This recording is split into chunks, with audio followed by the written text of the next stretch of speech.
لحظة سقوط الفنانة المطربة أصالة من على مسرح أبو بكر سالم في السعودية بعد نجاح أغنيتها فلسطين عربية. ضجت مواقع التواصل الاجتماعي خلال الساعات الماضية بخبر سقوط الفنانة السورية أصالة من على المسرح خلال إحيائها حفل في السعودية بالرياض. المعروف أن الفنانة أصالة نصري من عدة أيام أحيت حفل في القصيم بالسعودية، وتصدرت حديث الرواد بعد ارتدائها الزي الفلسطيني داعمة للأحداث التي تجرى في غزة فلسطين.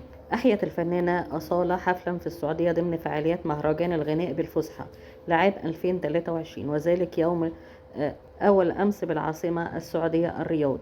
تناول رواد التواصل الاجتماعي مقطع فيديو لها لحظة سقوط أصالة من على خشبة المسرح عندما حاولت الوصول لأحد المعجبين الذي كان واقفا بأسفل المسرح ممسكا بوردة يريد منحها للفنانة الكبيرة أصالة، حيث أن الفنانة أصالة تعرقلت بفستانها الطويل ليسارع بسرعة أحد رجال الأمن باتجاهها لمساعدتها في الوقوف، ونهضت أصالة وأكملت طريقها ناحية المعجب لأخذ الوردة، وعادت مرة أخرى إلى مكانها بالمسرح ببطء لعدم تكرار السقوط.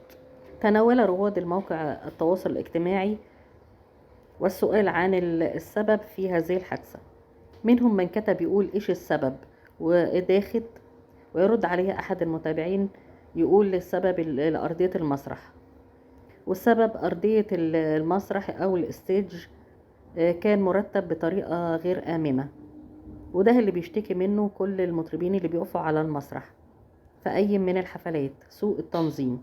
وكانت إطلالة الفنانة أصالة نصري في الحفل بفستان أسود من الشيفون شبه العباية مرصع بحبات الكريستال الأسود، وتسريحة شعر مموجة، ومكياج بسيط.